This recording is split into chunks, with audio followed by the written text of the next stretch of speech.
Bonjour tout le monde. Réseau, vous avez dit réseau, hein. Ça, c'est la thématique de ce matin. Je suis heureuse de vous avoir tous avec nous pour ce premier webinaire de notre club TCI Mouva. Je suis heureuse de vous avoir avec nous ce matin. Parlez-nous. Tiens, ça marche pas. Ça commence bien, hein. Donc, Aurélie Bayeux du Webalo. Presque. C'est tous les matins, donc du coup, c'est un peu compliqué. Je comprends. Et Muriel Morvan des CDC. Donc, bonjour Aurélie, parle-moi un peu de toi, les Webalo. Eh bien, bonjour alors. Bonjour à tous. Du coup, moi, je suis Aurélie Bayeux et donc, je travaille donc chez WebIlo, une agence de marketing digital. Donc, on est une petite structure, hein, on est une douzaine. Et du coup, mon rôle au sein de cette entreprise, hein, c'est le développement de la communication sur les réseaux sociaux, donc pour les entreprises avec lesquelles on travaille. Donc voilà, chez nous, on a chacun une casquette un petit peu particulière, hein, on a chacun son expertise. Et voilà, notre cœur de métier, c'est effectivement développer le marketing digital avec ses différentes facettes, hein, donc la partie création de site web, création d'identité de marque, bien sûr, développement sur les réseaux sociaux et une partie publicité. Oh, mais c'est parfait pour ton intervention ce matin. Merci beaucoup. Alors, je accueille aussi Muriel Morvan. Vous connaissez aussi, ceux savent que tu as déjà participé à plusieurs webinaires, donc merci de te prêter au jeu encore une fois. Merci de cette invitation, cette nouvelle invitation, ça fait toujours...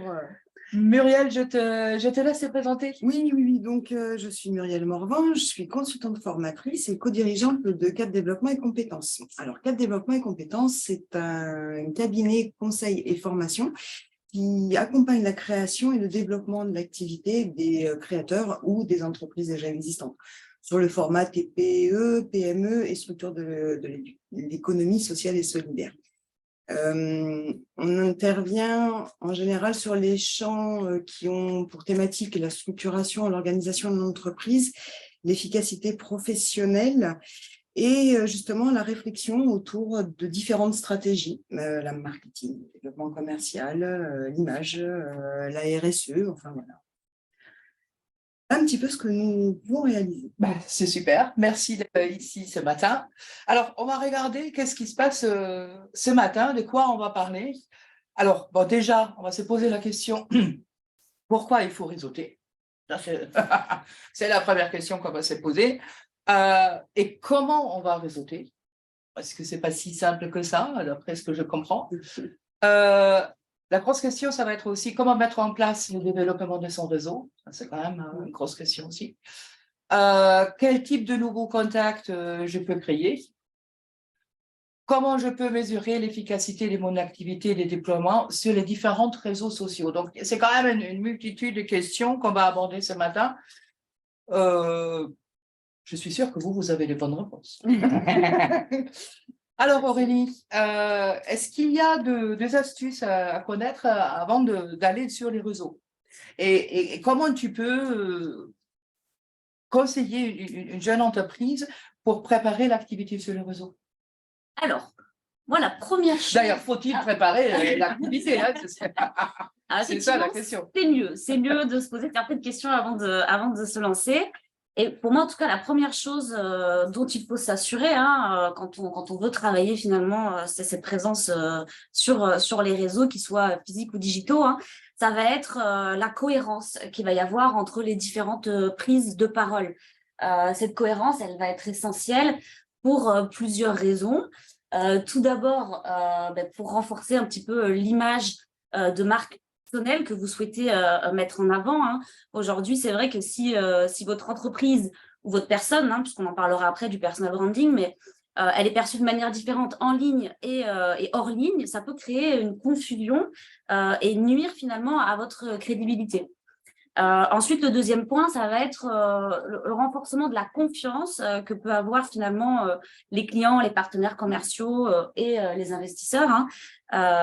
C'est vrai qu'eux, ils apprécient finalement la cohérence et elle va donner finalement une impression de traiter avec une personne fiable et professionnelle. Donc, ça favorisera des relations durables et bénéfiques sur le long terme, hein. Troisième point essentiel aussi, c'est que ça va crédibiliser votre expertise dans votre domaine. Il faut vraiment que vos messages et votre communication soient cohérents pour montrer que vous maîtrisez votre sujet et que vous avez une vision claire, hein, de votre secteur. Ensuite, on peut parler aussi de meilleure reconnaissance de marque. Peut-être que pour certains, ça peut paraître un peu vague, mais c'est vrai que lorsque vos messages, les visuels, les tonalités que vous allez employer, donc ça, c'est surtout sur le digital, hein, parce qu'en physique, on ne va pas vous demander de vous habiller tous les jours de la même manière, avec les mêmes lunettes, les mêmes chapeaux, pour qu'on vous reconnaisse. Quoique, certains utilisent l'astuce. C'est vrai. Mais en tout cas, sur les réseaux, ça va être important effectivement d'avoir une sorte de charte graphique finalement et une identité propre pour qu'on ait une reconnaissance de votre personne lorsque vous prendrez parole en ligne. Ensuite, dernier point, et pas des moindres, hein, c'est tout simplement l'alignement avec votre public cible, c'est-à-dire que en tant que professionnel, hein, vous allez avoir une audience, hein, spécifique par rapport à un secteur particulier et vous devez adapter votre communication par rapport aux attentes de cette cible-là. Donc voilà, concrètement, ce qu'il faut retenir ici, c'est qu'il faut veiller à ce que votre communication soit alignée et cohérente pour maîtriser en fait votre personal branding et assurer finalement une expérience positive auprès de toutes vos parties prenantes. Voilà. Ok, mais tu disais un truc, personal branding, c'est quoi ça encore? Il faut que tu expliques ça. Alors, le personal branding, c'est un jargon marketing, voilà, encore un anglicisme, mais tout simplement qui veut dire marque personnelle. En fait, ce qu'il faut retenir, c'est que c'est l'image que vous allez laisser derrière vous. C'est finalement ce que les gens vont dire de vous lorsque vous ne serez plus dans une pièce, tout simplement. Okay. Donc, dans le cadre d'une entreprise, on va promouvoir sa marque, on va vendre ses produits. En tant que personne, on va essayer de promouvoir son image du coup personnelle, puisque du coup, c'est plus un produit qu'on essaye de vendre, c'est soi-même. D'où le terme marque personnelle. Donc, ça va impliquer plusieurs choses, de promouvoir son identité, de mettre en avant son expertise, ses valeurs et son image de marque du coup en tant qu'individu et non pas en tant qu'entreprise forcément.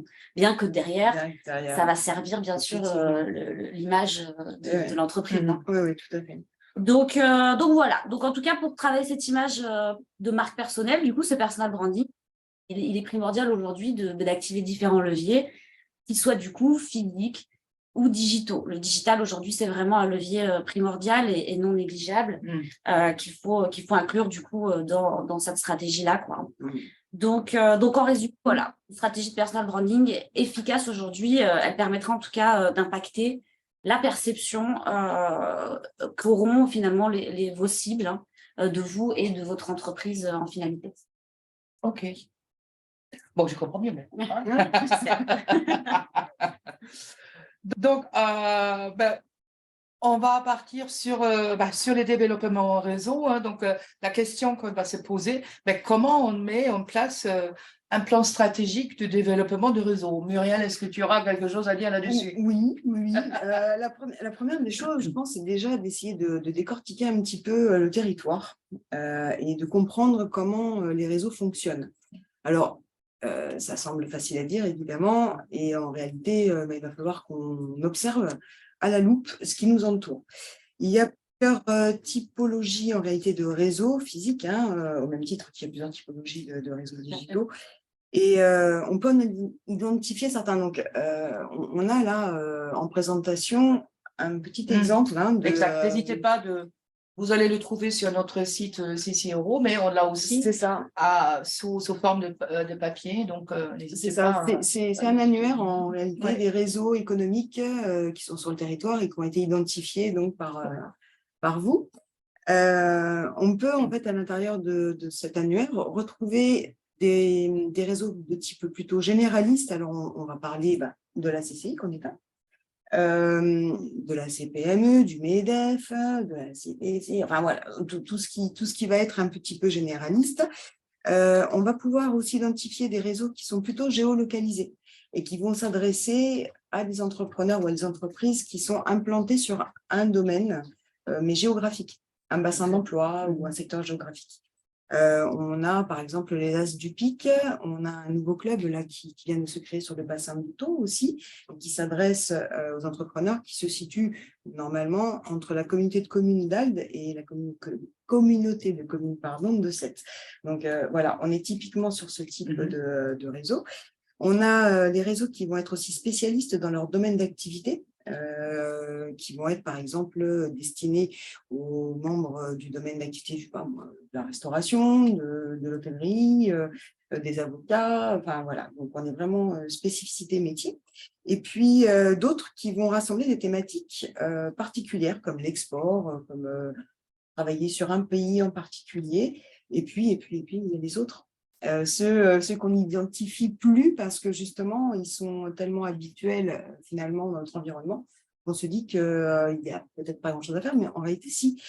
Tout ce qui va être lié à notre vie, on parlait tout à l'heure des personal branding, mais ça peut jouer aussi en réalité dans le développement de nos réseaux. On est tous plus ou moins impliqués dans une sociale, associative. Est-ce qu'on fait de la musique, auquel cas on a intégré une association ou un conservatoire, un club artistique, voilà, et puis les membres aussi, hein, nos amis, nos familles peuvent aussi nous amener un petit peu de grain à moudre. D'accord, ok, donc tous les réseaux. Mais bien sûr, à partir du moment où on peut avoir de l'interaction et qu'on peut un petit peu expliquer ce que l'on fait et qui on est, ça marche. D'accord. Bien. Donc, quand on a identifié le réseau, les différents réseaux qui nous conviennent, ben on va devoir mettre en place un plan stratégique de développement réseau. Alors là, c'est un grand mot, hein, le plan stratégique de développement de réseau. Mais comment il faut faire, Aurélie? Et quelles questions il faut se poser? Parce que j'imagine, là encore, il faut se poser les questions. Exactement. Comme d'habitude. Il va falloir se creuser un peu les méninges, tout à fait. Comme toute stratégie, hein, il faut bien commencer quelque part. Et du coup, avant de se lancer à corps perdu, comme certains l'ont peut-être déjà fait, à vouloir voilà, être présent sur tous les réseaux et commencer à communiquer sans vraiment savoir où on va et pourquoi on le fait. La deuxième chose qui était importante à mettre en place, c'était de se poser effectivement les bonnes questions et notamment la question de quels sont vos objectifs propres, quels sont finalement les objectifs que vous souhaitez donc atteindre, vous, en tant qu'entrepreneur et à terme, du coup, pour le développement de votre entreprise. Donc, qu'est-ce que vous venez chercher finalement dans les réseaux?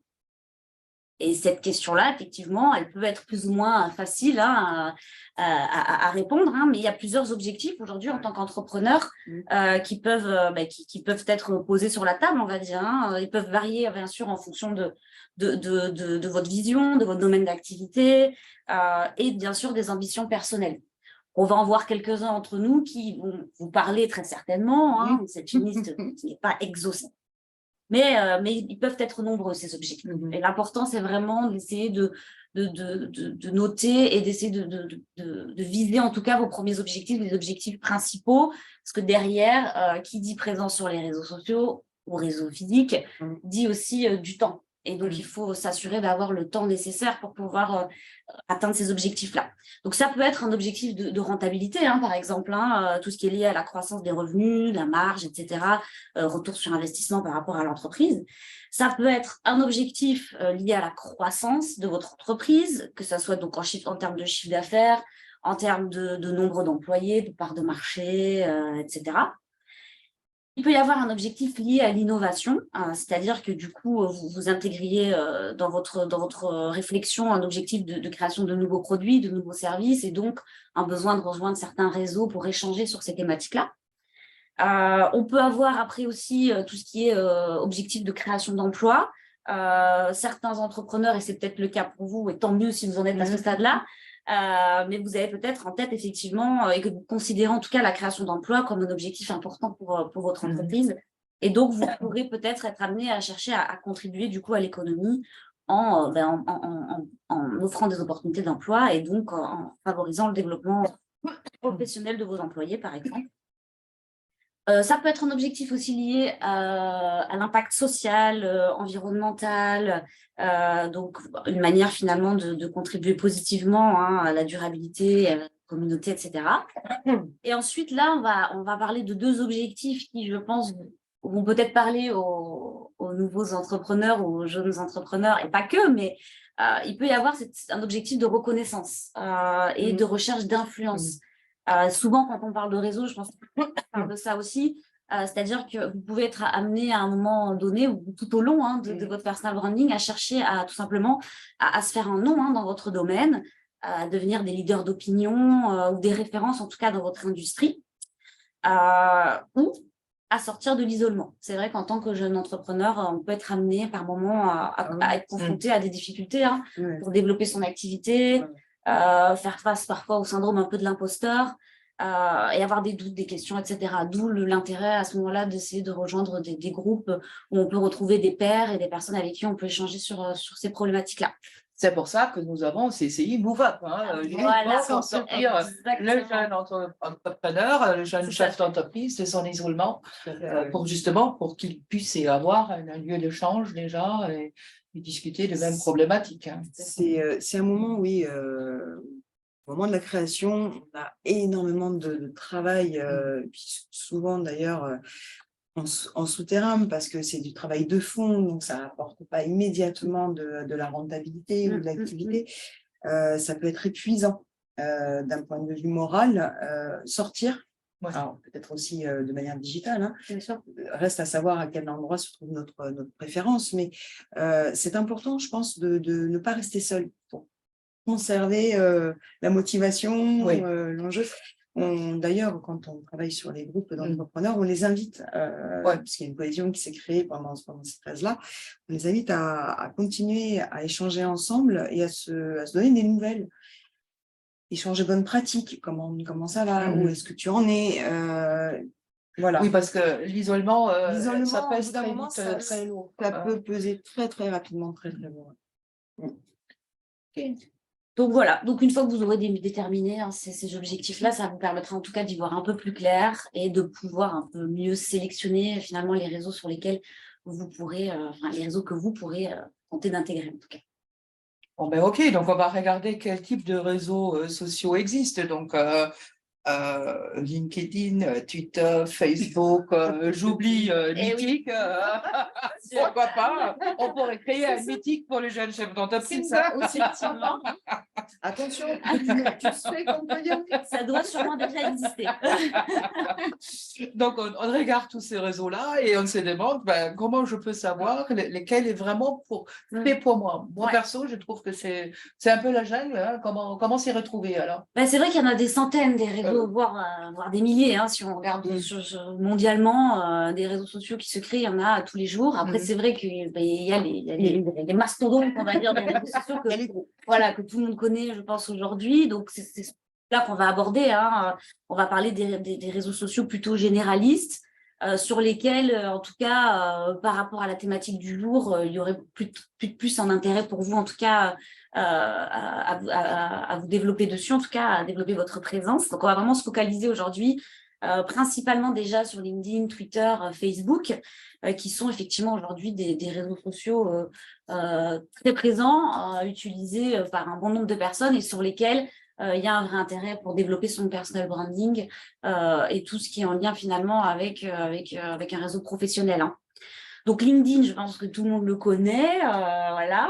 C'est un réseau social du coup qui est professionnel, bien sûr, qui a accès à la base sur les connexions, les opportunités de carrière, mais qui offre aujourd'hui bien plus d'opportunités.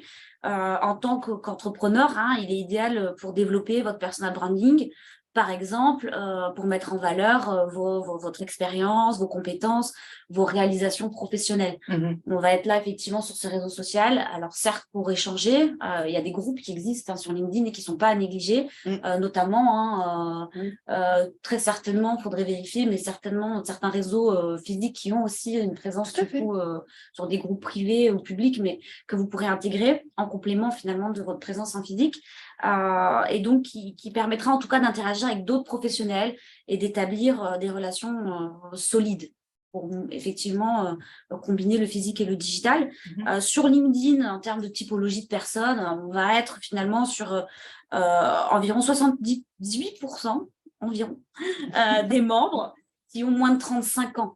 Donc, on reste quand même sur un réseau social C'est pour le jeune encore. plutôt jeune parce qu'effectivement, voilà. Ça ne veut pas dire qu'on trouve personne au-delà, hein, mais effectivement, on reste sur un réseau social qui reste quand même plutôt jeune et plutôt masculin dans l'ensemble. Alors, on a quand même disons que le profil type de l'utilisateur de LinkedIn, c'est un homme entre 25 et 34 ans. Ah, c'est donc mythique alors. Aurélia, c'est Alors, c'est vrai que parfois, on peut être amené à recevoir des demandes, des connexions un peu bizarres sur LinkedIn, j'avoue. Je suis surpris que c'est majoritairement masculin. Je l'avais pas ressenti en réalité. Ah ouais. Bon, mais après voilà, ça reste une statistique générale, hein, mais donc voilà, LinkedIn à réfléchir. Ensuite, Twitter.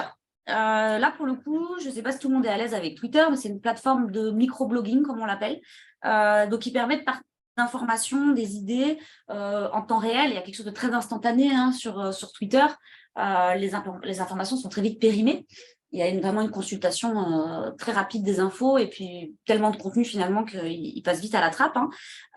Et ça vous permet effectivement de vous engager avec une audience mondiale et de surveiller l'actualité de votre secteur. Twitter, c'est bien pour communiquer, mais c'est aussi très bien pour la veille. Pour une veille sectorielle, vous suivez des personnes influentes, des médias, etc. Donc, ça vous permettra d'avoir un œil sur ce qui se passe dans votre domaine et d'interagir avec. Donc, il peut être très intéressant. Sur Twitter, on a une utilisation de hashtags qui fonctionne plutôt bien pour thématiser des contenus. Aujourd'hui, on ne pourra pas rentrer dans le détail de l'utilisation de chaque plateforme, mais c'est vrai qu'il y a beaucoup de choses à dire et de choses à savoir pour maîtriser. Petite question, tout ce que tu viens de décrire sur la veille, il me semblait qu'on pouvait le réaliser sur LinkedIn aussi. Oui, on peut aussi, on peut réaliser de la veille sur LinkedIn. Aujourd'hui, peut-être la différence, c'est que LinkedIn, c'est un réseau social du coup qui met vachement en avant les profils plutôt que les pages professionnelles. Tout ce qui va être médias, etc., va être moins montré dans le fil d'actualité. Donc, on peut faire des recherches. Disons que sur Twitter, à partir du moment où on s'abonne et qu'on se fait des listes, on peut se faire des listes par secteur ou par thématique. Et du coup, ça permet de consulter plus rapidement, on va dire, ce qui se dit sur un secteur, sur une thématique. Les groupes sur LinkedIn, en fait, justement, alors il y en a beaucoup sur des thématiques spéciales. Il y en a sur des domaines d'activité, sur des métiers en particulier. Ça permet aussi de s'abonner, de suivre en fait des pages ou des personnes d'ailleurs aussi qui font des contenus intéressants. On peut tout à fait le faire sur LinkedIn aussi. L'avantage de Twitter, c'est qu'on a plus de contenu. On peut s'abonner à un hashtag et du coup, qu'on va avoir vraiment toute l'actualité. On n'a pas la même fonctionnalité, par exemple. Bon, là, c'est plus général, mais l'algorithme de Twitter s'adapte aussi par rapport aux thématiques que vous avez l'habitude de regarder. Et du coup, il va y avoir des suggestions de contenu par rapport à l'actualité, le média, qu'on n'aura pas forcément sur LinkedIn. Donc, c'est complémentaire. C'est complémentaire et ça ne fonctionne pas de la même manière. Sur LinkedIn, on va avoir des articles plus renseignés, etc. En tout cas, dans les posts LinkedIn. Sur Twitter, on est limité, si je ne dis pas de bêtises, c'est 255 caractères ou 180, c'est assez court. Donc, les informations sur Twitter sont beaucoup plus condensées, compactes. Et donc, c'est vrai qu'en un coup d'œil, on peut avoir plus rapidement un état des lieux global de l'actualité. Maintenant, les deux sont tout à fait complémentaires. Et qu'en est-il, parce que juste une question comme ça qui me vient à l'esprit, qui va vérifier les informations sur Twitter? Est-ce qu'il n'y avait pas une discussion là-dessus, comme quoi on le bloque un petit peu ou modérateur? Il n'y a pas vraiment de modération sur Twitter. Ça reste un réseau social, effectivement, mais ça, c'est sur tous les réseaux sociaux. Il faut avoir un regard et il faut toujours vérifier les sources. Parce qu'effectivement, on peut tout dire et rien dire, mais il n'y a pas de filtre sur Twitter. Je crois qu'il a une image Twitter quand même un petit peu plus sulfureux que LinkedIn. Oui. On peut trouver tout type de contenu sur Twitter. On peut en parler. Je n'incite pas à aller chercher parce que vous allez trouver.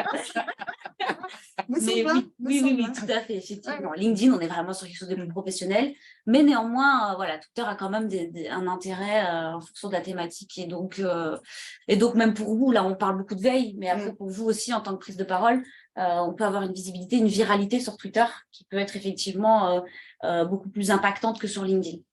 Mais Maintenant- là se trouve justement, tu vois, peut-être la notion de cohérence et de visibilité de positionnement entre l'entreprise et la personne. Tout à fait. En fonction de l'image qu'on va vouloir travailler, est-ce qu'on n'aurait pas intérêt finalement à déterminer si oui ou si non, il est judicieux Ah, tout à d'aller fait. sur ce type de réseau? Tout à fait.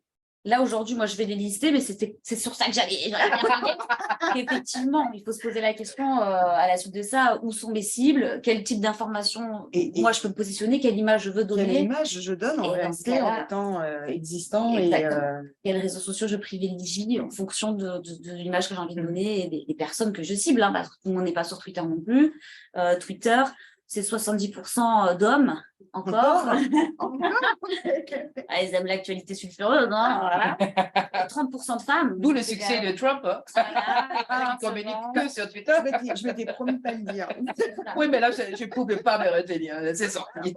Ouais. Et du coup, majoritairement entre 18 et 34 ans aussi, donc on reste quand même sur les jeunes consultent énormément Twitter. Donc après, voilà, une fois de plus, ça dépend vraiment de votre positionnement. OK. Ensuite, on a Facebook. Donc là, Facebook, c'est vraiment le réseau social généraliste, qui est un petit peu vieillissant, là, pour le coup. Ah, elle l'a dit. Voilà, on va être un peu moins... c'est délaissé hein, par les jeunes d'aujourd'hui. D'ailleurs, je pense que la plupart ne sont pas présents, hein, les moins de 20 ans, c'est sûr, moi, quand j'en parle, etc., c'est vraiment le réseau social qui boude. Hein, on peut le dire, oui, quand on interroge les générations Z, justement, sur les différents réseaux, la première réponse qui fuse, en réalité, sur Facebook, mais c'est Facebook, mais c'est pour les vieux. Pour les boomers. Les boomers. Voilà. Merci la correction, merci la correction. Non, c'est particulier quand même cette image, alors qu'en réalité, c'est plutôt généraliste. Oui, et puis ça reste le réseau social numéro 1. Aujourd'hui, en termes d'utilisation en France et dans le monde. Hein. Donc, il regroupe finalement tout type de catégorie de personnes sur Facebook. Donc, on a l'image, c'est vrai, du profil Facebook très perso, on met des statuts, on partage un peu tout et rien. Il y a cette utilité-là du réseau, mais il y a aussi effectivement la partie page professionnelle qui va donner une visibilité, une vitrine à votre personal branding, hein, en fonction de l'activité, bien sûr. Et sauf erreur de ma part, une vitrine qui est encore gratuite. Oui, tout à fait, bien sûr, qui est gratuite et qui a un vrai intérêt hein, aujourd'hui. Hein. Nous, on le voit en tout cas sur les entreprises qu'on gère, il y a très très peu d'entreprises sur lesquelles on n'est pas positionné sur Facebook. Parce qu'on a une très grande visibilité, parce qu'il y a la partie, le volet publicitaire aussi, hein, qui fonctionne très très bien sur Facebook et donc avec Instagram, mais sur Facebook, les statistiques sont très très bonnes parce qu'on a une large audience et qu'on peut cibler de manière très précise. Bon, là, on s'écarte un peu du personal branding, bien que vous pouvez faire de la pub avec une photo de vous, hein, mais bon, hein, une fois de plus, ça se réfléchit. Mais donc voilà, donc Facebook plus généraliste et qui peut être très intéressant sur la partie groupe. Il y a des groupes aussi sur Facebook de jeunes entrepreneurs sur Montpellier, dans la région, dans l'Hérault. Il y a énormément de groupes hein, sur les thématiques professionnelles, donc par secteur, restauration, etc. ou autre. Hein. Après, il faut faire ses recherches. Mais jeunes entrepreneurs, création d'entreprise, etc., avec des conseils et des événements qui sont organisés en physique. Donc, de rejoindre ces groupes-là vous permettra derrière de pouvoir trouver, en tout cas, et d'intégrer de nouveaux réseaux physiques aussi. Oui, je te rejoins. Facebook, c'est un bon vecteur en réalité sur ce qui va s'organiser de manière physique. C'est peut-être celui qui va apporter l'articulation, peut-être justement, entre la présence digitale et la présence en physique. Oui, tout à fait. Donc, vraiment, si en tout cas, il y a deux réseaux sociaux sur ces trois-là qui me paraissent les plus pertinents, c'est vraiment LinkedIn et Facebook, et après Twitter à réfléchir en fonction. Voilà, vous n'êtes pas obligé de poster du contenu, vous pouvez juste vous servir de cette plateforme-là aussi pour effectuer une veille et avoir une présence à ce niveau-là. Donc, pour aller un peu plus loin, j'ai rajouté 3 réseaux sociaux qui sont aussi des mastodontes aujourd'hui et qui, en fonction de ce que vous faites toujours, hein, peuvent être intéressants à intégrer dans votre stratégie. On va avoir YouTube, donc là je pense que tout le monde connaît aussi, une plateforme du coup de partage de vidéos, hein, qui héberge des vidéos aujourd'hui et qui permet bien plus, qui est une plateforme qui est énormément consultée, hein, qui fait partie du top 3 des sites les plus consultés au monde. Hein. Ah oui, quand même. Ouais. YouTube aujourd'hui, notamment chez les jeunes, hein, qui regardent beaucoup moins la télé, et il y a quand même un réflexe aujourd'hui d'aller chercher la vidéo sur YouTube. Donc ça peut être intéressant si demain si vous êtes dans une démarche de recherche, de démontrer une expertise, de donner des conseils. Si vous êtes dans la création, vous pouvez éventuellement mettre en place une stratégie avec la création de vidéos, tutoriels, montrer un petit peu ce côté-là ou un peu backstage de votre entreprise. Donc ça peut être intéressant pour vous. Et YouTube est quand même un réseau social aujourd'hui qui permet d'interagir en direct avec sa communauté via la section commentaires, donc qui peut être intéressant. On est sur du 50-50 en termes de présence homme-femme, et là pour le coup la cible est assez large. Enfin, On y est. C'est 18-49 ans quoi, YouTube, hein, donc en plus, c'est très large. Ça y est, on a trouvé un ordre. Parfait.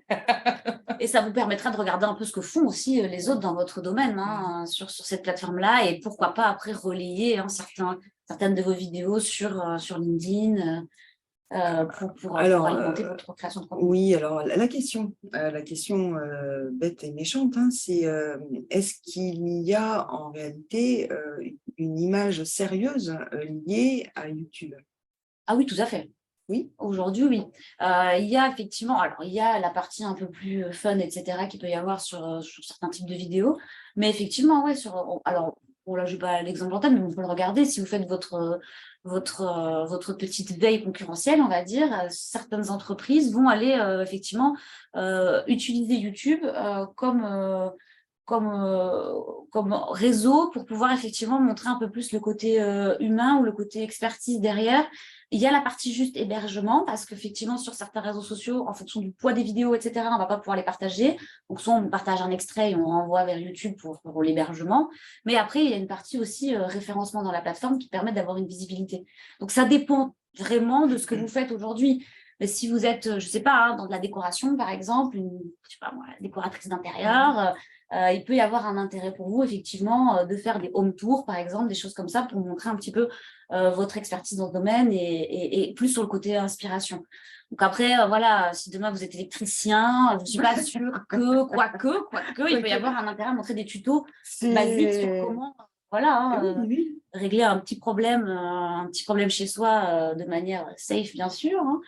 mais oui, ça se réfléchit. Mais oui, il y a une partie quand même intéressante sur ce biais-là. Et puis après, il y a aussi une partie influence qui peut être intéressante. C'est de s'appuyer finalement sur des blogueurs, des personnes qui sont bien établies sur la plateforme et qui pourraient parler de vous, parler de votre marque, etc. Ça, c'est plus pour servir l'entreprise que votre personal branding à vous, mais ça peut être intéressant aussi. Et je crois que la réglementation et les lois sont en train d'évoluer à cet endroit-là. Hein. Oui. Chose qui est sortie ici quelques jours. Oui, tout à fait. Et qui va maintenant légiférer de manière très officielle sur la manière de communiquer sur les plateformes au niveau des influenceurs. Alors, sur YouTube, il n'y avait pas trop ces problèmes-là, mais c'était plus sur Instagram, sur Snapchat, ces réseaux sociaux où finalement, effectivement, je pense que la cible de cette loi-là, c'est aussi surtout tout ce qui influence télé-réalité, etc., où il y avait finalement un flou sur la qualité des produits qui étaient vendus, sur publicité mensongère, au final, on vend une crème pour les rides, mais on met un filtre et finalement, c'est-à-dire qu'en réalité, ils échappaient un petit peu aux questions du Code du commerce. Et ils sont en train de réintégrer les lignes du Code du commerce.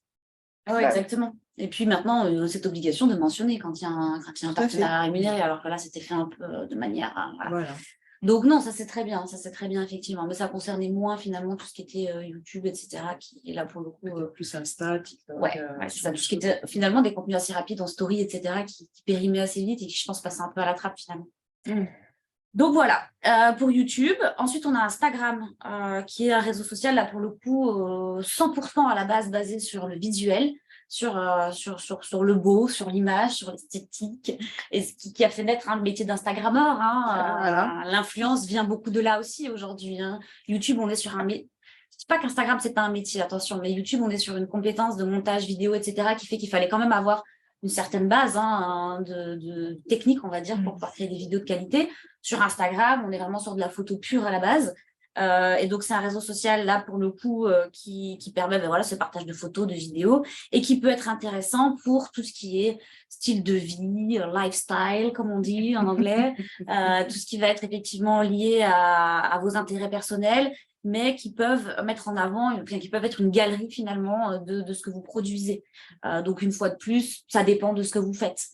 Si demain, vous êtes dans un secteur qui n'est pas très glamour, c'est pas certain qu'Instagram soit la plateforme la plus intéressante pour vous. Parce qu'il va y avoir vraiment ce côté très visuel, etc. Et mettre que des photos de soi, finalement, des portraits, c'est pas forcément ça non plus qui ramènera vers votre expertise à vous, quoi.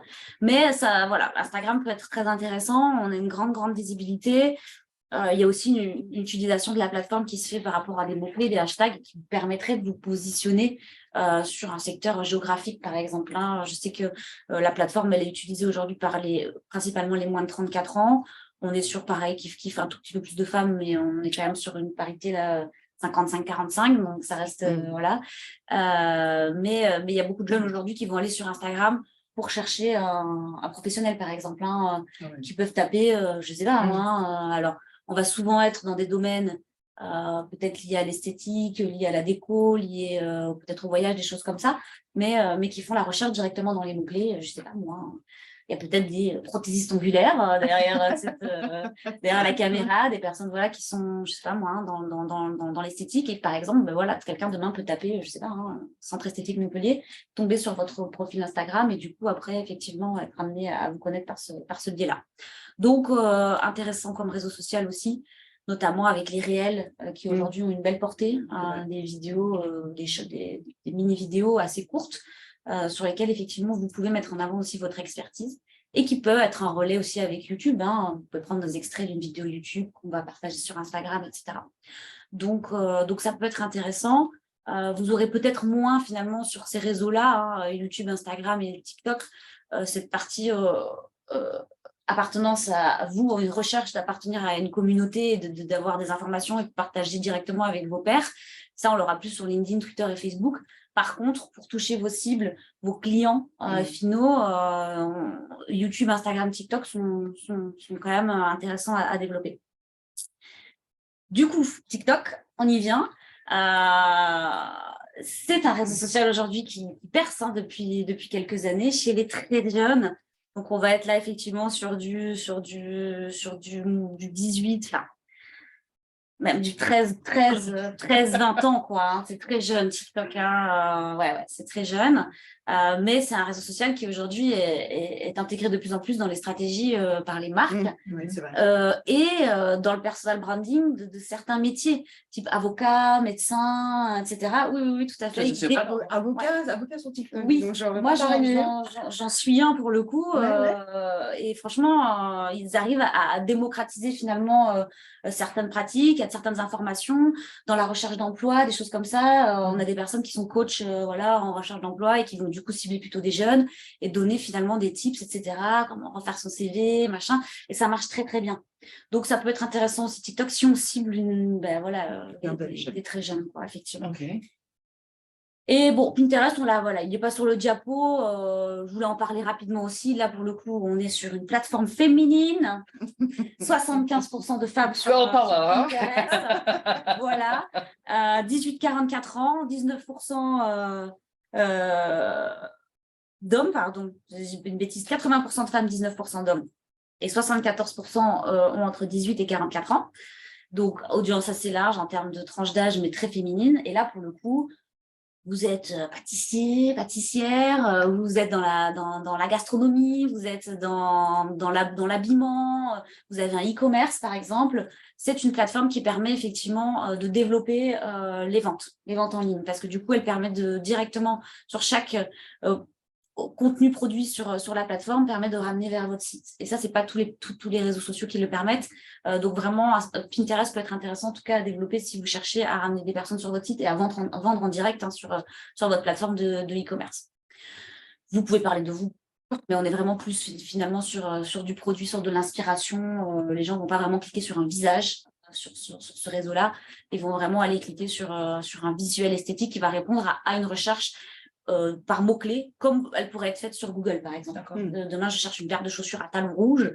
Je peux la taper sur Google. Il y en a qui auront ce réflexe-là. Il y en a qui vont aller voir sur Pinterest qu'est-ce qu'il peut y avoir qui va rentrer dans ma recherche. Je cherche des rideaux bleus. Je peux être amenée à le taper directement sur Pinterest.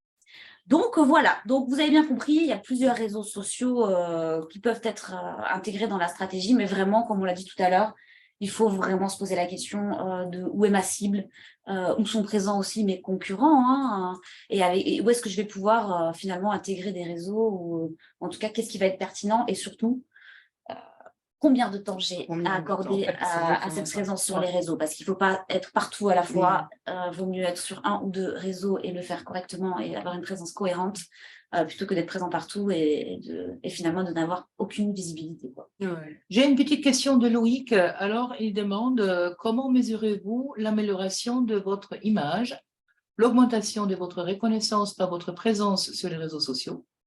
Avez-vous développé du chiffre d'affaires par les réseaux, sur lesquels vous êtes? Merci de vos réponses. Alors, la partie analyse, on y viendra après. Donc, merci Loïc pour la question pertinente. C'est prévu, donc on en reparlera peut-être juste après pour pas brûler les étapes. Exactement. Et après, il y avait, est-ce qu'on arrive à développer son chiffre d'affaires via les réseaux sociaux? Alors, il faut effectivement garder en tête que les réseaux sociaux ne sont pas faits pour vendre directement. Nous, les clients qu'on a à l'agence, on met un gros warning là-dessus, attention, c'est de la notoriété. Les réseaux sociaux aujourd'hui, on est vraiment sur de la notoriété. Donc, bien sûr que ça va servir derrière les ventes ou la génération de contacts, de prospects, etc., les demandes en direct, mais ce n'est pas l'objectif principal. Aujourd'hui, on va effectivement plus le mesurer, et on le verra du coup quand on va parler des KPI, des indicateurs clés de performance, on va pouvoir du coup parler de quels sont finalement les indicateurs qu'on va suivre.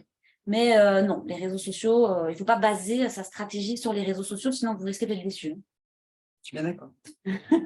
Merci pour donc cette panorama, l'explication de ce type de tous de grosses parties de réseaux sociaux qui existent. Alors là maintenant, on les a identifiés, mais comment je fais pour sélectionner celui qui me convient?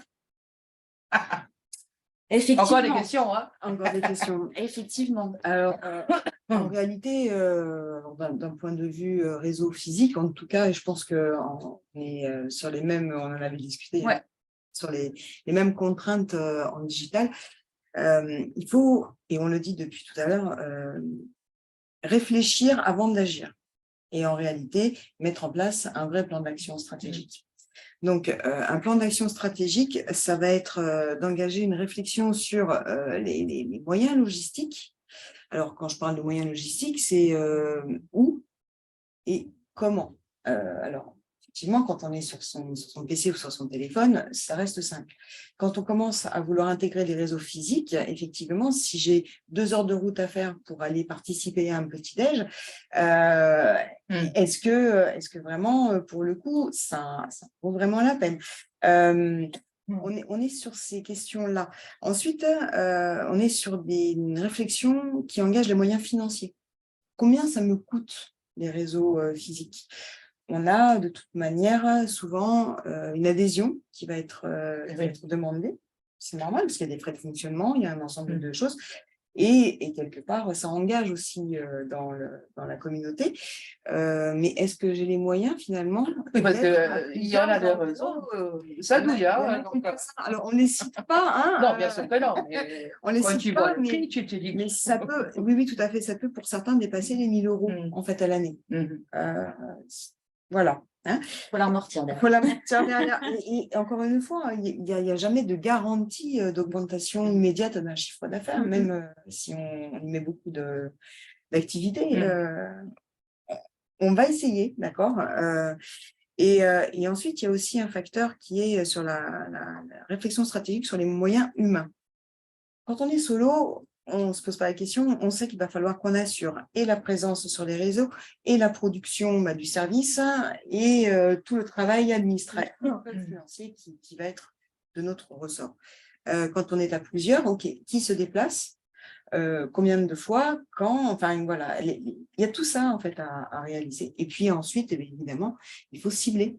Et pour cibler, alors on reprend encore une fois la typologie et on s'interroge sur peut-être les activités qui sont autour de nos domaines d'activité et qui seraient intéressantes de rencontrer. Alors, on parle souvent dans les programmes de ce qui est nécessaire de réaliser en veille. Alors, sur le démarrage, ça semble un petit peu lointain. Et puis, quand on arrive vraiment au cœur au cœur de son activité, on s'aperçoit que ça devient vite indispensable parce que ça nous permet d'identifier effectivement des pistes de développement qu'on n'a pas forcément de suite identifiées.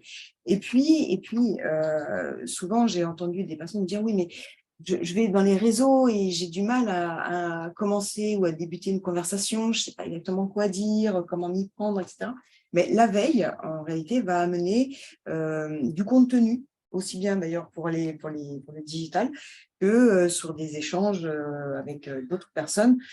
Dans la question, vous pourrez être constructif et proactif. Voilà. C'est un petit peu comme ça qu'on peut commencer à sélectionner le réseau. Il faut le voir. OK. Alors, je sélectionnais mon bon réseau. C'est vrai, je suis une bonne élève, je vous écoute. Mais je me pose la question, quel type de rencontre je peux faire sur les réseaux? Est-ce que c'est les rencontres du troisième art? Est-ce que c'est qu'est-ce que c'est comme rencontre? Alors, est-ce qu'on est sur la plateforme dont on discutait tout à l'heure, le mythique des plateformes? Okay, c'est possible aussi. C'est possible. L'un n'empêche pas l'autre. Non, alors, on parle là de l'étude, tout à l'heure, je vous parlais de l'étude du macro-environnement, donc des domaines d'activité qui vont entourer notre propre activité. On a aussi, bien évidemment, une veille dans le micro-environnement. Donc, le micro-environnement de l'entreprise, c'est tout ce qui va être client, fournisseur, partenaire et autres parties prenantes, finalement, de nos activités directes. Vers qui, encore une fois, on s'interroge, vers qui j'ai envie d'aller. Si j'ai envie effectivement de développer des partenariats, je ne vais pas forcément me diriger sur les mêmes réseaux que si j'ai envie d'approcher des clients directs ou des fournisseurs. Et c'est à cet endroit-là, en réalité, qu'il va falloir être un petit peu pertinent dans son analyse et puis essayer, surtout. À l'avance, c'est difficile de savoir ce qu'on va pouvoir retrouver dans les réseaux, mais en général, toutes les rencontres vont pouvoir être intéressantes. Donc, tu dirais plutôt, parce que tu dis essayer, je vais première fois, je vais aller voir comment ça se passe, qui sont les gens qui sont là, comment ça… Oui, en fait, on se repose un petit peu les questions qu'Aurélie a évoquées tout à l'heure, c'est qu'est-ce que je viens chercher dans les réseaux? Est-ce que je viens chercher un peu d'échange, un peu de professionnalisation, un peu, je ne sais pas moi, des échanges de bonnes pratiques, de la formation, ou effectivement, je viens pour essayer d'optimiser une visibilité physique en plus du digital. Voilà. C'est à cet endroit-là que se positionner. Bien. Alors, quand on regarde les rencontres digitales, est-ce que c'est vraiment convivial? Est-ce qu'il y a vraiment des échanges? Bien sûr. Aurélie, comment tu pourrais conseiller, qu'est-ce que tu pourrais conseiller pour vraiment construire sa présence sur les réseaux sociaux d'une manière conviviale? Oui, bien sûr, bien sûr. L'avantage sur les réseaux sociaux, c'est qu'on n'a pas besoin de sourire. Non. Moi, vaut mieux quand même. Oui, mais ça se voit pas. On sourit dans le texte. On sourit dans le texte. Sauf sur les photos de sa tête, bien sûr. Ou qu'on fait des visios, là, pour le coup. Non, sérieusement, il faut vraiment commencer il faut travailler par étapes pour bien, en tout cas, démarrer sur les réseaux. Une fois de plus, voilà, il faut, comme on le dit depuis le début, réfléchir tout ça, se poser. Une fois qu'on a réfléchi, qu'on a établi les premières étapes de ce qu'on a abordé juste avant, des objectifs, etc., du type de réseau sur lesquels on peut aller se développer par rapport à sa cible. La première chose à faire sur chaque réseau choisi, en tout cas, c'est d'optimiser son profil Il faut qu'il y ait une cohérence, une fois de plus, c'est le mot, hein, c'est vraiment C'est le ça. mot-clé aujourd'hui, hein, c'est la cohérence La qu'il va y cohérence. avoir dans vos prises de parole physiques et digitales, mais aussi sur les différents réseaux sociaux. Ça va être voilà, d'optimiser votre profil, de s'assurer que vos profils soient complets. Bon, ça, il faut aller regarder un peu les fonctionnalités, hein, voir un peu comment chaque réseau fonctionne. Hein. Si vous avez une petite formation, je suis là. Non, mais plus sérieusement, voilà, il faut vraiment qu'il y ait une cohérence et que quand les personnes puissent vous retrouver sur chaque réseau, il y ait ces marqueurs visuels en termes de photos, en termes d'univers, en termes de mots-clés qui sont utilisés sur les biographies, les descriptifs, etc., les accroches que vous allez pouvoir mettre en avant, quelle problématique, à quelle problématique vous on répond. répondez. Ouais, Ça, c'est hyper important. C'est super important, hein, que ce soit en physique ou en digital. En réalité, il faut avoir identifié déjà ça avant d'aller sur les réseaux. Donc, il faut avoir creusé vraiment longuement la valeur ajoutée de l'offre, les problématiques auxquelles on va pouvoir répondre et sur lesquelles on veut se positionner. Tout à fait, parce que effectivement d'avoir un profil optimisé, d'avoir une visibilité, c'est bien. Si les personnes arrivent sur votre profil et qu'elles comprennent pas ce que vous faites, finalement, ça sert à rien. Donc, il faut que rapidement, sachant qu'il y a une concurrence monstre sur les réseaux sociaux aujourd'hui, il faut vraiment qu'en un coup d'œil, on puisse comprendre votre univers et qu'est-ce que vous allez m'apporter à moi en tant que partie prenante, hein, une fois de plus. Hein, c'est une sorte de pitch digital. Hein. Tout à fait. Donc ça, c'est la première chose. Optimiser son ou ses profils en fonction des réseaux qu'on aura choisis.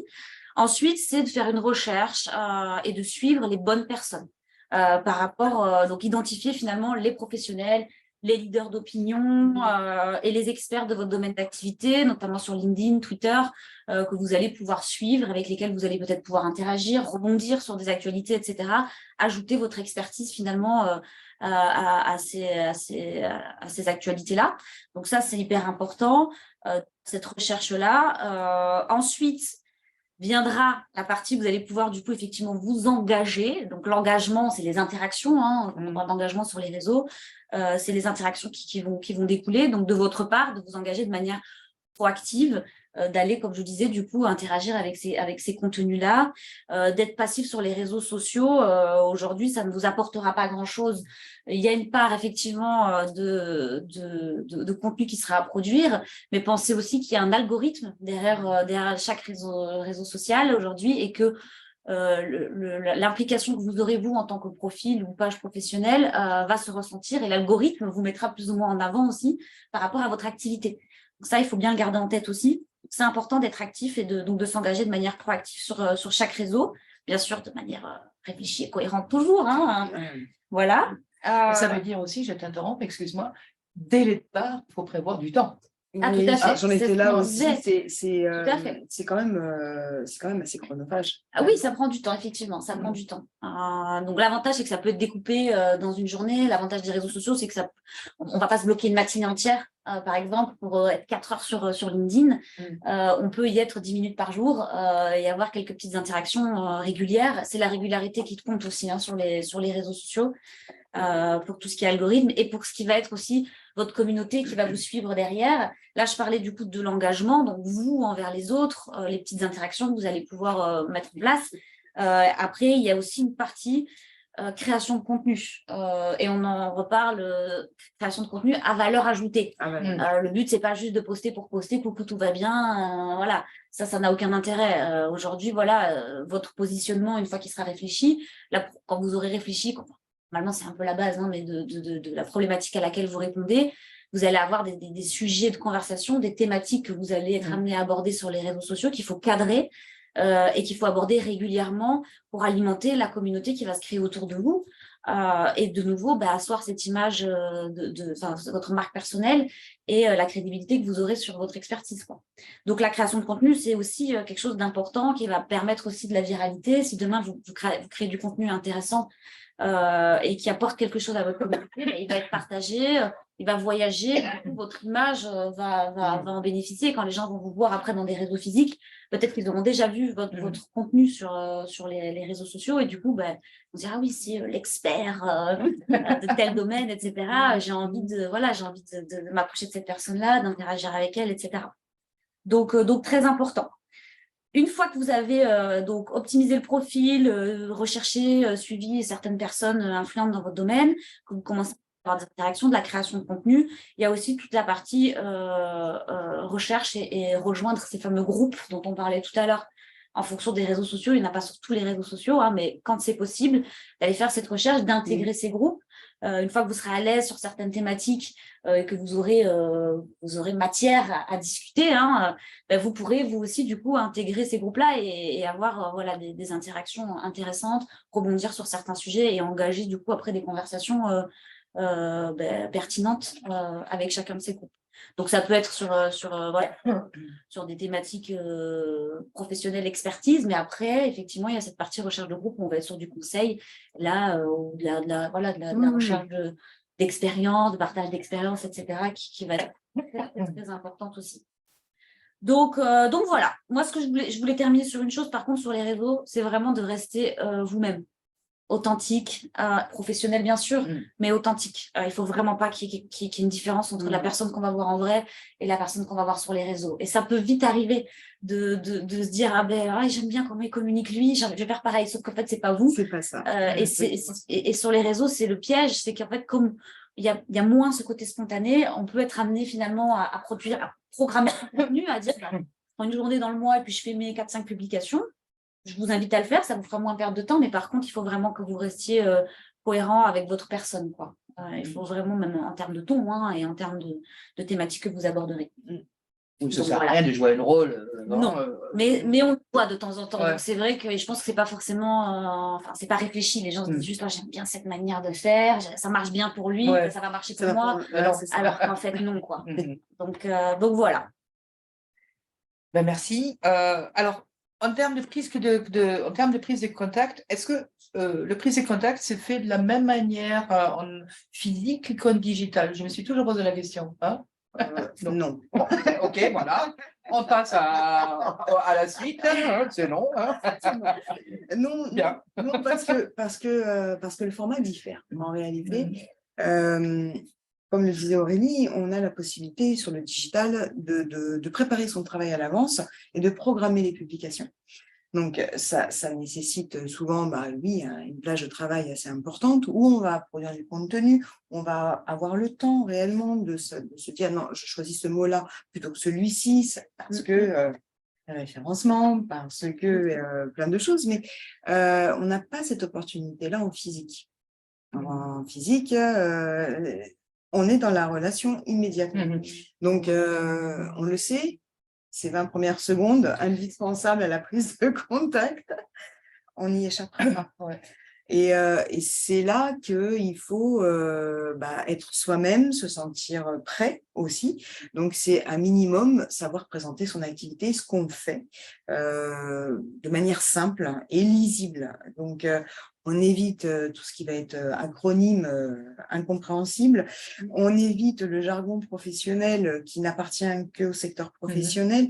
Et puis, on a préparé finalement un format de présentation qui va s'adapter au contact qu'on est en train de prendre. On ne va pas forcément se présenter de la même manière si on est sur on va dire un endroit où on peut rencontrer des clients potentiels, ou si on vient à la rencontre de partenaires, auquel cas, on aura peut-être identifié quels sont nos points forts, quels sont nos points faibles dans un partenariat, ce qu'on peut peut-être mettre en commun, un savoir-faire, des locaux. Il y a tout ce travail en fait qui est en fond, qui a été réalisé, qui va nous permettre d'être un petit peu plus sûr de nous quand on arrive. Voilà. Et ensuite, il y a les rencontres. Hein, le feeling se fait, le feeling se fait pas. Et ça, personne n'en est maître à la base. Hein. Ce qui n'est pas vraiment non, le. Non, il n'y a pas effectivement cette notion de feeling, on va dire, sur les réseaux sociaux, effectivement. C'est un peu plus froid, c'est sûr. Hein. Mais c'est ce qui fait justement la complémentarité aussi entre les deux. Aujourd'hui, on ne peut pas réellement ne pas exister d'un côté ou de l'autre. C'est important d'être présent sur les deux volets. Je suis d'accord. Donc heureux parce que sinon tout sera virtuel. Hein, et le virtuel, c'est pas ça non plus. Hein. Et non. Mais il faut exister de manière digitale en réalité. Donc, on avait vu qu'il faut mettre en place une stratégie, donc une vraie stratégie, Comment je peux savoir si cette stratégie elle est vraiment efficace et si c'est celle-là qui Et oui. est pertinent Et oui. et pas une autre. Hein. On en vient à la question de Loïc. Voilà. C'est ça. Ben oui, tout à fait. Sur les réseaux, on va avoir alors ce qu'on appelle des KPI, comme on voit sur le diapo, les indicateurs clés de performance. Merci pour la traduction. Voilà, c'est ce qui va nous permettre d'évaluer les résultats et voir un petit peu l'impact de ces actions sur les réseaux, d'analyser, d'optimiser, d'essayer de faire mieux en tout cas. Donc, c'est sûr qu'au début, quand on se lance, c'est compliqué de se fixer un objectif SMART, hein, comme on dit, hein, spécifique, mesurable, atteignable, réalisable, temporel, parce que forcément, on n'a pas de recul. Donc, au début, vous ne mettez pas trop la pression. Hein. Si vous avez suivi les étapes qu'on vous conseille là aujourd'hui, logiquement, vous devriez avoir des résultats visibles. En général, on prend 3 mois de délai sur les réseaux pour pouvoir analyser concrètement l'impact qu'on a et après on optimise. Donc, les 3 premiers mois, vous n'aurez pas forcément d'objectif SMART et après, en fonction de ce que vous aurez réalisé, vous pourrez dire, OK, les 3 prochains mois, je peux être amené à faire ça, ça, ça. En tout cas, il y en a un paquet des indicateurs clés, mais aujourd'hui, on va regarder les principaux, vraiment les grandes lignes. Hein. Donc, par exemple, il va y avoir le taux d'interaction qu'il va y avoir sous vos contenus à vous, hein, vos contenus propres, ceux que vous aurez du coup créés et publiés. Le taux d'interaction, c'est le rapport entre les interactions qu'il y a sous vos contenus, donc commentaires, likes, partages, etc., par rapport au nombre de personnes qui ont vu votre contenu. Du coup, pour savoir un petit peu quel est du coup ce taux d'interaction, ce taux d'engagement. Donc ça vous permettra de voir finalement l'efficacité, l'intérêt qu'a votre communauté par rapport à ce que vous publiez. Et si vous avez différentes thématiques, différents piliers de communication sur les réseaux, vous allez peut-être vous rendre compte que sur quatre thématiques, il y en a 2 qui marchent très bien, 2 qui marchent moins bien. Après, à vous d'adapter. Est-ce que c'est le visuel? Est-ce que c'est le format? Est-ce que c'est la façon dont vous en parlez qui ne fonctionne pas? Il faut faire différents tests après pour voir ce qui marche, ce qui ne marche pas. Et en fonction, vous adapterez. Hein, vous pourrez abandonner un pilier pour le remplacer par un autre, etc. Donc, voilà à quoi sert le taux d'interaction. Ensuite, vous allez avoir bien sûr les abonnés, la croissance de l'audience. Hein, c'est dans celui-là qu'on regarde. Et pourtant, ce n'est pas forcément le plus important. On peut avoir des personnes qui sont suivies par 10 000 personnes et puis au final, on se rend compte que derrière le contenu, quand on va sur la page, les interactions sont très faibles. Il peut y avoir eu à un moment donné un pic au niveau de la croissance parce que 1 ou 2 contenus qui ont fortement plu et puis finalement les interactions qui baissent. Donc, il faut avoir quand même un ratio intéressant et le taux d'engagement est quand même un indicateur très important. Donc, la croissance de l'audience, ça va être effectivement le nombre d'abonnés, le nombre de personnes qui vous suivent, le nombre de personnes qui créent des liens. Alors, attention sur LinkedIn parce qu'aujourd'hui, on ne peut pas prendre vraiment en compte les demandes d'ajout en relation parce qu'aujourd'hui, il y a des outils qui automatisent tout ça. Et en fait, on se rend compte qu'il y a beaucoup de demandes qui ne sont pas pertinentes. Des personnes qui vous demandent dans leur réseau juste pour faire grossir leur nombre de connexions, mais finalement, ce n'est pas pertinent. Ça, je vous invite à faire un tri. Quand vous recevez des demandes via vos profils LinkedIn, regardez bien que ce soit des personnes qui ont un intérêt, parce qu'il y a beaucoup aussi de commerciaux, de personnes qui cherchent à vous vendre des choses. Ouais, il y a beaucoup de prospection maintenant. Voilà. Plus qu'il y a 2 ans. Ouais. Donc, ce n'est pas le nombre, c'est la qualité. Exactement, tout à fait. Ensuite, on va avoir d'autres indicateurs. Si vous avez un site internet, un blog ou un e-commerce, bien sûr, on va regarder tout ce qui est trafic qui est généré par les réseaux sociaux, bien sûr. C'est important de voir l'impact qu'a. Donc, on parlait du coup de vente, de prospects, de génération de contacts. C'est cet indicateur-là aussi qui va vous permettre de voir l'intérêt qu'a votre site par rapport à ce que vous proposez au final. Si effectivement la stratégie est cohérente, logiquement, les contenus que vous allez produire vont ramener vers votre site petit à petit. Les personnes qui vont intégrer votre communauté, du coup, auront peut-être un intérêt du coup à faire appel à vous, à vos services ou à concrétiser un contact avec vous par derrière. Donc, du coup, le trafic généré est important. On ne va pas parler trop technique, mais voilà, ça c'est effectivement le nombre de clics, etc., vers votre site qui va être regardé. Ensuite, on a tout ce qui est indicateur de conversion. Donc là, on n'est pas juste sur du clic, parce que du clic, il peut être intempestif, il peut être pas qualifié. On peut avoir un taux de rebond, pour ceux qui s'y connaissent un peu, très élevé sur le site. Ouh, j'ai eu 1000 clics, mais les gens, 999 personnes sont parties au bout d'une seconde. Alors, explique quand même ce que tu as un taux de rebond quand même. Oui. Le taux de rebond, c'est quand on arrive sur un site et qu'on en fait, on est juste venu ouvrir une page avant de repartir. Ça. Ça ne sert à rien. On ne navigue pas, on clique. C'est pas très qualitatif. Ouais, Non, ouais. non, Ce n'est pas effectivement. très qualitatif. Du coup, ça, effectivement, dans la partie trafic, ça s'analyse. Et ensuite, la conversion, ça va être finalement par rapport à vos objectifs, une fois de plus. Est-ce que là, aujourd'hui, je cherche à générer du prospect? Est-ce que je cherche à vendre? Est-ce que je cherche à avoir des inscriptions à ma newsletter, par exemple? Tout ça sont des indicateurs de conversion et vous allez pouvoir du coup analyser sur le nombre de personnes qui font partie de votre communauté ou qui ont vu un contenu, combien ont cliqué, combien ont souscrit derrière, par exemple. Voilà. Donc ça va être la conversion. Donc là, on est dans le tunnel finalement. Hein. Du plus large, voilà, c'est ça. Du plus large au plus étroit et qui derrière finalement remplit votre objectif final qui est de vendre ou de générer du contact. Et ensuite, on va avoir des indicateurs, mais liés à l'e-réputation. Et donc là, on va pouvoir, le plus simple, ça va être tout ce qui est mention de votre personne. Tout ce qui va être réponse aux commentaires, etc. Mais vraiment, on a des outils aujourd'hui qui permettent de faire une recherche par rapport à votre nombre d'utilisateurs, par exemple, et de regarder tous les contenus, toutes les personnes qui ont répondu, qui ont interagi ou qui ont parlé de vous ou de votre entreprise toujours, parce qu'on parle de personal branding, mais derrière, ça sert aussi l'entreprise. Donc voilà les indicateurs, les principaux. Quand vous vous lancerez ou si vous êtes déjà présent sur les réseaux, il y en a peut-être d'autres que vous regardez, mais aujourd'hui, on va rester sur ceux-là, on ne va pas rentrer trop dans le détail, sinon je risque de vous perdre. Et on sera encore là demain matin, peut-être. Voilà. Donc voilà les grandes familles, on va dire, d'indicateurs qu'on peut trouver sur les réseaux aujourd'hui. J'ai une question de Jean-Yves. Alors lui, il nous demande, y a-t-il un réel intérêt de passer sur une version premium payante pour LinkedIn? Non, pas forcément, non. Non. Jean-Yves, la version... on fait des économies, c'est ça? Ouais, je suis assez d'accord. C'est LinkedIn, il ne faut pas oublier, et là aussi pour générer des revenus. Oui. Et le produit, c'est nous.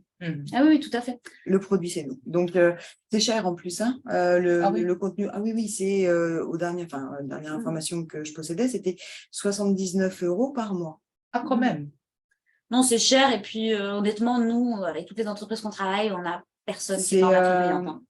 En général, c'est plutôt les commerciaux, justement, qui vont être dotés de cette version premium parce que ça leur permet de filtrer par métier pour aller justement faire des demandes d'automation, certaines tâches, etc. Enfin, voilà. Et il y a des outils aujourd'hui gratuits qui existent pour faire ça. Donc, tu me donneras. Bien sûr. Il y a des outils gratuits qui existent. Donc. Alors, non, Jean-Yves, vous n'allez pas payer la version premium. On ne dépense pas du sous. Gardez votre argent pour l'essence, pour aller... Ah oui. Pour l'apéro, etc. Vous savez, les 79 € pour aller vous rendre visible sur les réseaux physiques.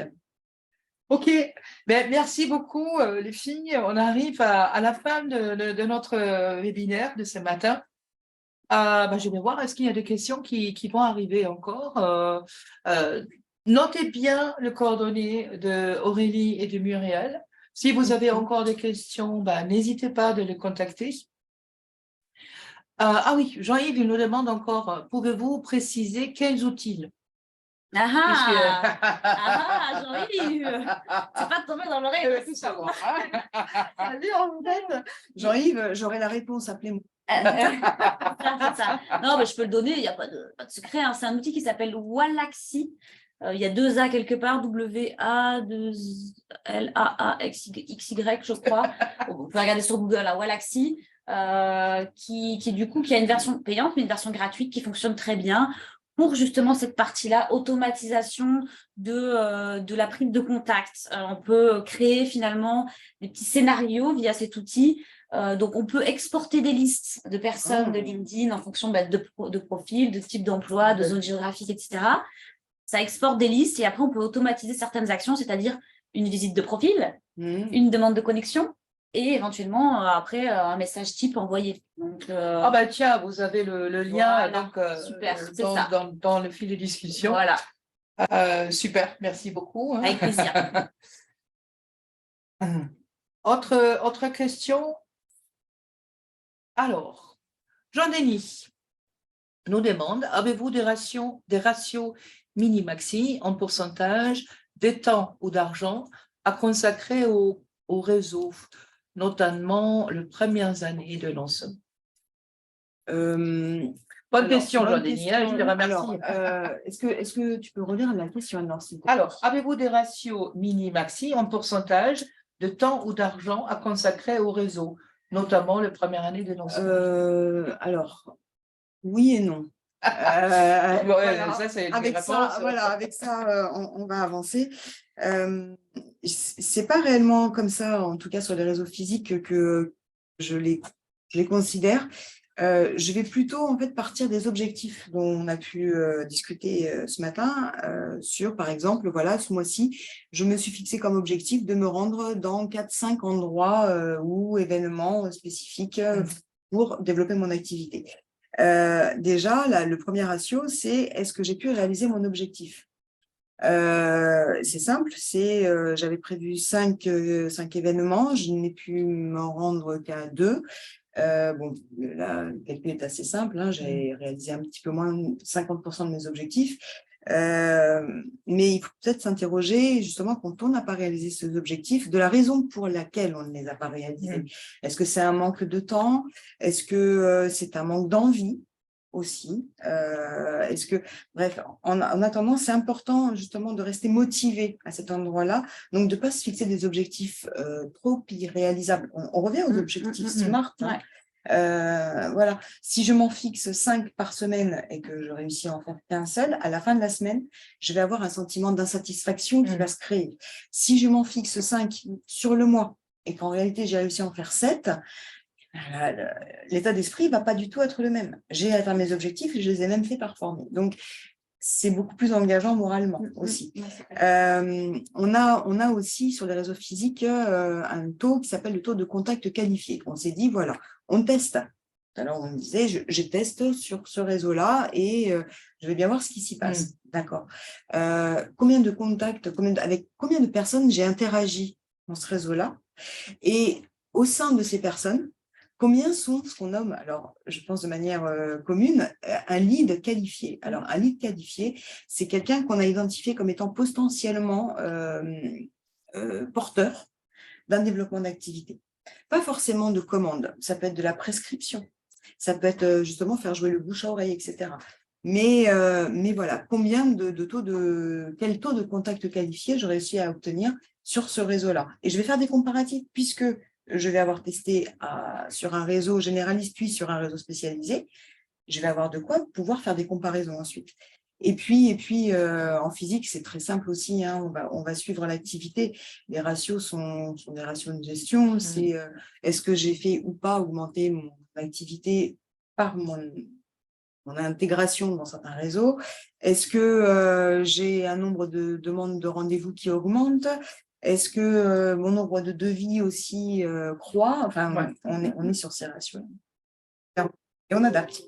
Bah oui, toujours, hein, il faut s'adapter, mais c'est le lot de chef d'entreprise, à s'adapter. Eh bien, on arrive à la fin de notre webinaire de ce matin. Merci beaucoup, Aurélie et Muriel. C'était super de vous avoir avec nous ce matin. Merci pour l'invitation. Vous avez le coordonnées de Aurélie et de Muriel dans le fil de discussion. Quant à moi, qu'est-ce que j'ai fait? Quant à moi, je peux que vous dire, je vous souhaite une très bonne journée. Et je vous donne prochain rendez-vous pour notre petit déjeuner avec Nina le 29 juin à 7h30. Donc, préparez-vous à recevoir les cafés, hein, parce que sans café, on ne va pas démarrer de travailler. Et là, on aura une suite de l'intervention concernant donc le réseau pour continuer encore à discuter sur cette thématique. Merci beaucoup. Merci. Merci très bonne à vous. journée. Bonne journée. Bonne journée à vous tous.